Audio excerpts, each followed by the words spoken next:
toxins that might enter our body. It could be toxins that come from our food, from our atmosphere, from medication, and so on. The liver is also, you remember this from our healthy metabolism talks, that it is heavily involved in the regulation of blood glucose levels. It is also involved in helping with the fat digestion, because it is the liver which manufactures bile, and then the bile manufactured by the liver is stored in the in the gallbladder, and bile is very important in the digestion of fat.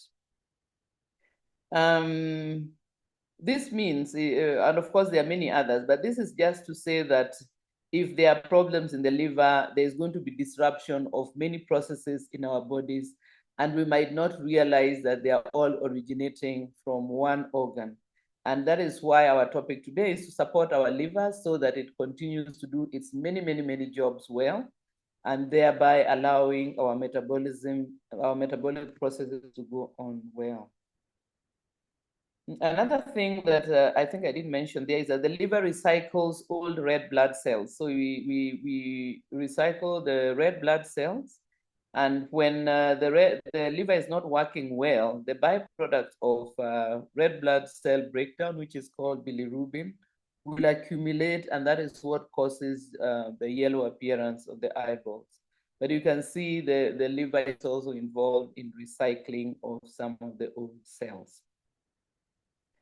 In the processes of regulating blood glucose, the liver is able to break down glucose and add it into the body, into the blood circulation when it is needed. So, for example, if you're having an emergency, something has happened that requires you to react very fast. Let us say there is a sick child, and maybe your child has an accident or has fallen sick, and you realize, and then now you really need to get into action, maybe take them to hospital, get medical help, and so on.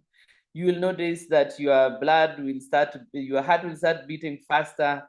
Adrenaline is going to be released into your circulation as a way of warning you that there is an emergency. And one of the effects of this adrenaline is to signal to the liver to increase the amount of glucose that is circulating in the blood. So, because glucose is our fuel, and when we have an emergency, we want to be able to have the fuel that is going to be used in attending to that emergency. So for this reason, the liver is able to store some glucose, and also to release glucose into circulation in order to increase the blood glucose levels to provide us with fuel for dealing with emergencies.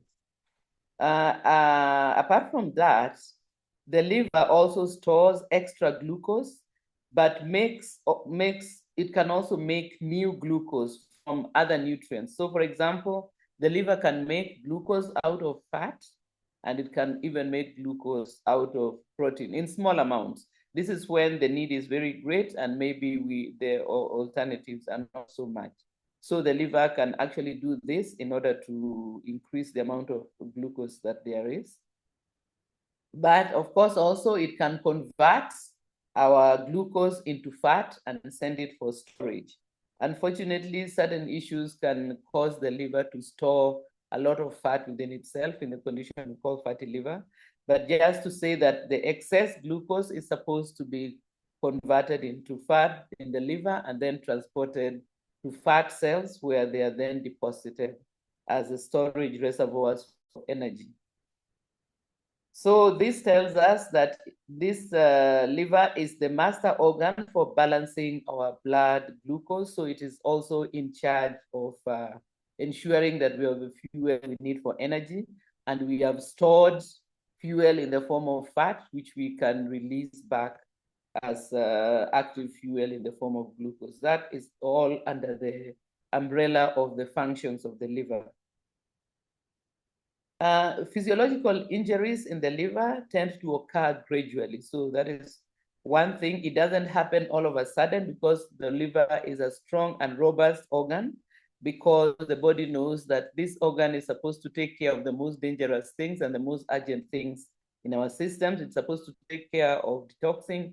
It's supposed to take care of storage. It's supposed to take care of energy provision. So harm to the liver will not be apparent immediately. Even those who abuse alcohol, it will take time before they reach a point where the liver is completely damaged. And the damage to the liver happens in stages. By the time you reach the end stage of liver damage, which is called liver cirrhosis, there will have been a prolonged period of abuse. Unfortunately, for us now, we are noticing that this liver issue is happening in even very young people, which means that they will be having serious liver problems when they are maybe in their middle ages rather than in their old age. So these stages of liver damage, I will mention them shortly, but before that, I wanted to say that some of the causes of liver cirrhosis, that is the severe damage to the liver, will be liver inflammation, chronic liver inflammation, which is also called hepatitis. You might have heard of the viruses called hepatitis viruses. There's Hep A, B, C, D, and E. These are viruses that can be got from the environment or can be infections from exchange of body fluids such as blood, semen, and so on. So hepatitis viruses can cause liver inflammation, which can later lead to extensive scarring.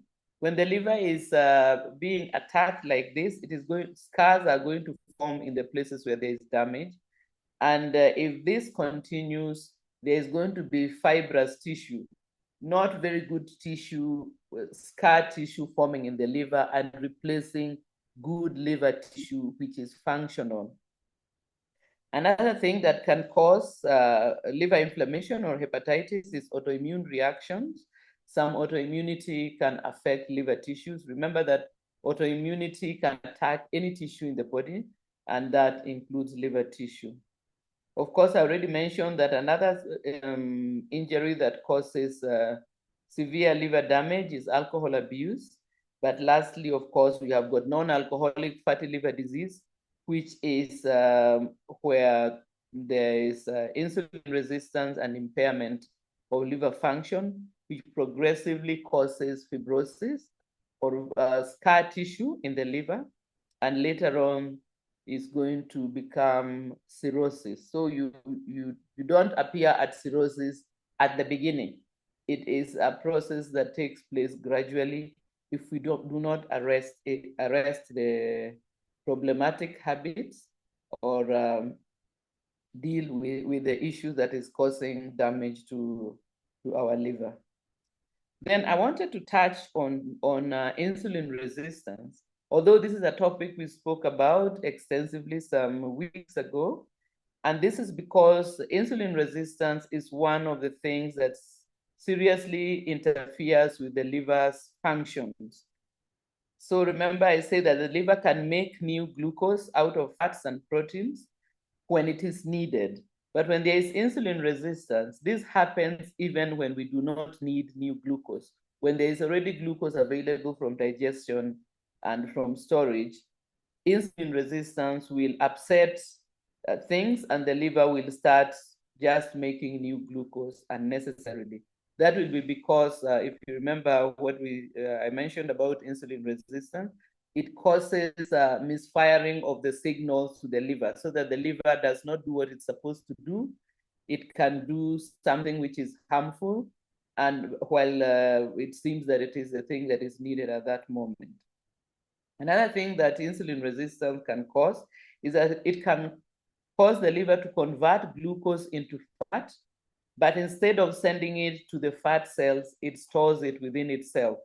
This will usually happen when the fat cells are already full. So once the fat cells are full, they reject any further increase in fat deposits. And so the liver ends up storing those fats within itself. Here, I would also like to mention that depending on one's racial background, there are different amounts of numbers of fat cells that are available. So for example, if you're of an Asian descent, you probably do not have a lot of fat cells, which means that if you are having insulin resistance, there's a very limited amount of fat that can be stored within your body because the fat cells are few. And once they are full, they are going to reject any further deposits of fat, which means that the next thing will be that the fat deposits will be deposited in the liver. People of African origin have got, and also of European and so on origins have got more fat cells, and that means that they are able to handle this for longer than people of Asian origins. Just be aware of this. But that does not imply that there are not going to be problems, because we are getting a lot of people who are asking about fatty liver disease and issues to do with insulin resistance, because insulin resistance appears in many different ways. So then another thing that insulin resistance can cause is that it causes the liver to take up fatty acids from the overfilled cells and store it within itself. So once the fat cells refuse to absorb any more fat, to allow any more fat entry into themselves, because obviously they are going to burst if they are already full to capacity, then the fatty acids are going to flow around in the blood and end up back in the liver, and they'll be stored in the liver, and that is how you end up with issues such as fatty liver, and this will be damaging to the liver itself. So with all those dire things happening to our liver, what can we do to support our liver so that it functions well? So we'll take some lifestyle points. The first one will be avoid taking over-the-counter medications unless it is necessary. And where possible, resolve chronic issues that require chronic medication. So this is because all medications have got side effects, and the liver sees these side effects as toxins. And so the liver is going to be required to detox the medication that we are taking. And if we are continuously taking medication, then it means that we are giving the liver a lot of work. So we can use supplements and other and lifestyle points in order to resolve some of these issues, because you know that our supplements can actually help people reverse some of the lifestyle related illnesses, which normally by their nature require chronic medication. So that is the first and very important way of assisting your liver, by reducing its workload, where you do not need to take chronic medication. This will require maybe that you take up a healthier lifestyle and you eliminate some of the unhealthy habits that might have crept into your lifestyle. Then the next thing we can do is to ensure we have regular bowel movements. It is not normal that you should be eating every day, several times a day, let's say 2 or 3 times a day, and yet you're not passing any stools. It may be small, but there should be something that you're passing out. And this is because if we have unresolved chronic constipation, then we are going to have endotoxins coming out of the stools that are not being passed out. Stools are not supposed to be retained inside your colon or your rectum. It's supposed to be passed out of a system. And so for that reason, ensure that you have regular bowel movements, so that you don't have accumulation of waste materials, which can become toxins, which will be required to be detoxified by the liver. So a supplement like stage 6 can be used periodically if someone is struggling with constipation, but also something like fiber tablets or multi-fiber blends as well can be used to supplement the fiber in your diet to ensure that you're getting regular bowel movements to avoid accumulation of excreta in your system. Then opt for healthy fats, as they are important in the health of the livers. So that is another good habit. Then water is very important for detox, and to assist your liver, make sure that you're well hydrated so that it is able to flush out toxins more easily. I know that some people do not like water, but water is a part of our life. We are in fact about 60% water, which means almost all our processes in our bodies take place with water as the solvent. So ensure you take adequate amounts of water for your health, but also to ensure that you're supporting your liver in its detox. Another interesting thing that you might not be aware of is that in many cultures, and I know this is true for many African cultures, we tended to have some traditional bitter foods that we would eat. So for example, the people of my culture, we have some very bitter vegetables that people would eat. And as we were growing up, we used to wonder why we have to eat these bitter vegetables. It's because those bitter vegetables are actually good for the liver. So if you have some bitter vegetables or other foods in your culture, do use them from time to time. They support the health of the liver. So there'll be things like a certain vegetable called usuga in our country, for example. There are things like dandelions and milk thistle and various others. You can inquire from people in your area what bitter foods and bitter leaves they used to eat, because these were actually supposed to support our liver health. Then, of course, don't just randomly get bitter herbs and start eating them. Do make sure that they are ones that are known to be edible by your culture, so that when you're taking them in, they actually are edible or edible vegetables. So the ones I'm mentioning are actually well known, but there may be others that I don't know. But I know that many African cultures and other cultures have got these bitter vegetables that they eat. Avoid ingesting any item that will overload or harm your liver. Here we have things like alcohol, sugar, factory fats, and recreational drugs. Avoid giving your liver unnecessary work. You need your liver to be in good working form for your lifetime. So don't give it unnecessary work to do. And of course, that is one of the advantages of maintaining good health, is that you actually support your liver so that it is not overworked by unhealthy habits. We do have supplements that support the liver well. I'll mention a number of them. We have flavonoid complex, a very excellent antioxidant that supports the liver in its detox function, but it also supports the liver in fat metabolism, and it protects the liver from scarring, so from the damage and scarring that occurs when the liver is being overworked. So flavonoid complex, remember our flavonoid complex contains not only flavonoids, but it also contains some vitamin C. Both groups are excellent antioxidants and very helpful to the liver in its function. Then we have vitamin B complex, a family of vitamins that support the liver. In fact, if you eat liver, it's an important source of vitamin B because there's usually a large amount of it, and that is because vitamin B assists the liver in many energy production pathways. So it helps them. Of course, you can imagine if the liver has got all this work to do, it itself produces and uses a lot of energy. And so vitamin B, very important for our liver. And of course, vitamin B will also, some members of the family, helps the liver in detoxing. And it also promotes the healing and repairing of liver tissue. Excuse me. The next one I have is garlic allium complex, which is rich in sulfur compounds.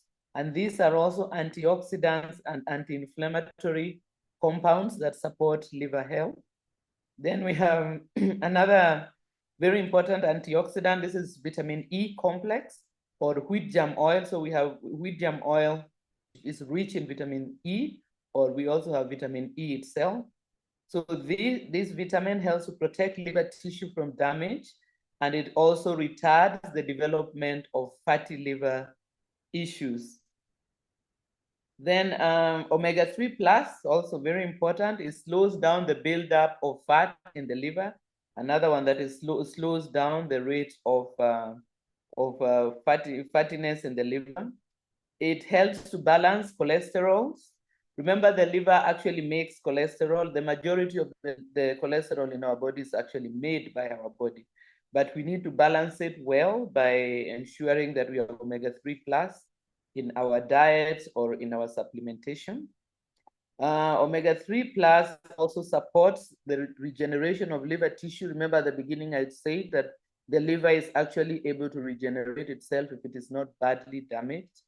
And omega-3 plus helps with that, as well as it helps to enhance the liver's sensitivity to insulin so that it gets the correct signals from insulin.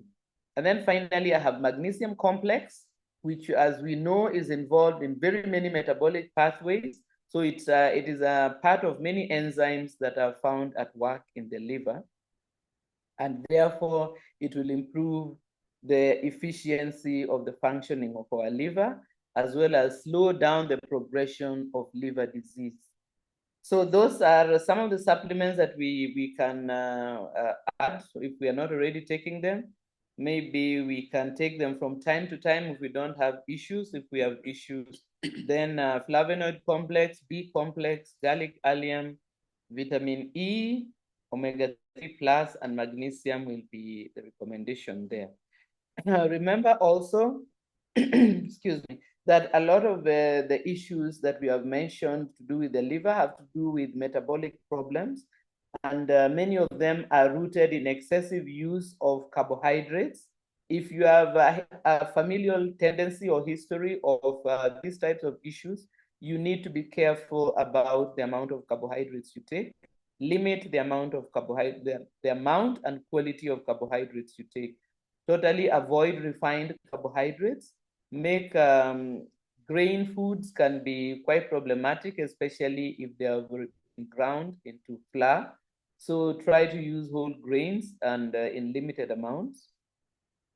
And then we would also say that you add botanical balance to your supplementation if you have got prediabetes or a familial tendency towards issues to do with blood sugar problems. So I wanted to specifically speak about fatty liver disease because it's a question that often comes around. I see I've got 2 minutes left, so that I think should suffice.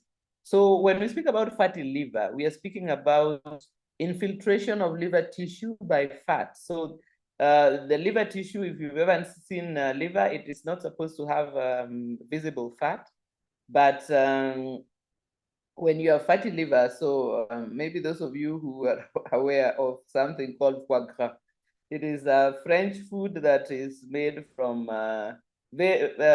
chickens or poultry with very, very fatty livers. They are forced to eat grain so that they can get fatty liver, and then that fatty liver is eaten as a delicacy. So you can see that fatty liver does not come from the fat we eat. It comes from carbohydrates, especially from grains, refined grains that we might eat, and sugar. And this is because our liver is able to turn starches and carbohydrates into fat, and then it will store that fat within itself. And that is how the issue is going to begin. And that is why it is important that we look at the amount and the type of carbohydrates that we eat. In addition to that, we are often deficient in magnesium. It is very excellent that now New Life has got magnesium as a magnesium complex as a standalone supplement.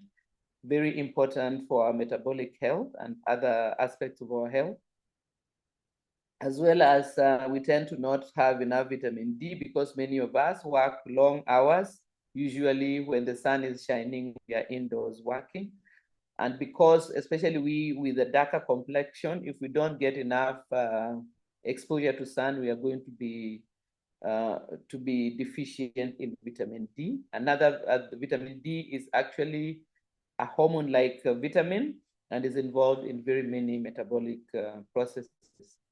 So I mentioned before that another thing that drives insulin resistance, which is one of the causes of fatty liver, will be when we do not when we start producing toxins within ourselves from not passing stools regularly, that can contribute to insulin resistance and fatty liver. And also, just to say that fatty liver in itself is an indicator that our metabolism and our gut has problems. So when we get that diagnosis that we have non-alcoholic fatty liver disease or fatty liver disease, it is alcoholic fatty liver disease. Both of them are a warning that there are metabolic issues at hand. Then the lifestyle, I think we already mentioned those. Eliminate all sugar, minimize even sweet fruits such as mangoes, bananas, pineapples, melons, and so on.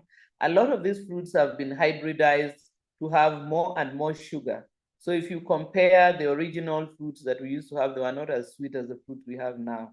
But people are under the mistaken idea that as long as it's a fruit, it is healthy. However, some of them have got a lot of sugar, and the type of sugar that you find in these fruits can only be metabolized in the liver. And what will happen is that the liver will metabolize that fruit sugar and convert it into fat, and it will contribute to fatty liver disease. So if you've got fatty liver issues and insulin resistance, please avoid those excessively sweet fruits. Opt for other fruits that are less sweet, or fruits that have fat, such as avocados are a better choice. Then prioritize proteins and healthy fats in your diet.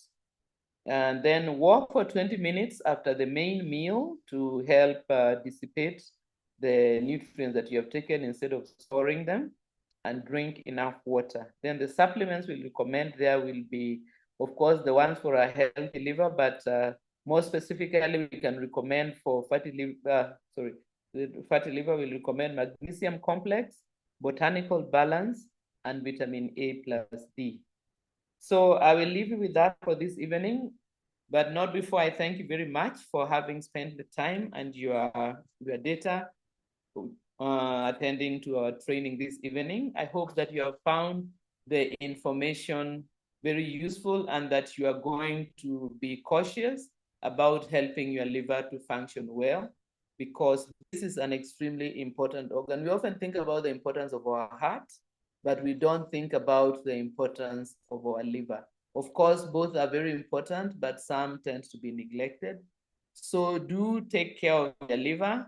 And if you don't hate eating liver, liver itself, like beef liver, is actually considered a superfood. I know people often talk about superfoods, but liver is actually an excellent source of very many good nutrients. Make sure, however, that the liver has been checked by a veterinarian, that it does not have any parasites or has any dangerous items within itself. So thank you very much. And I look forward to seeing you again next week, God willing. But now here is Pascal to take you through the next part of today's session. Thank you very much.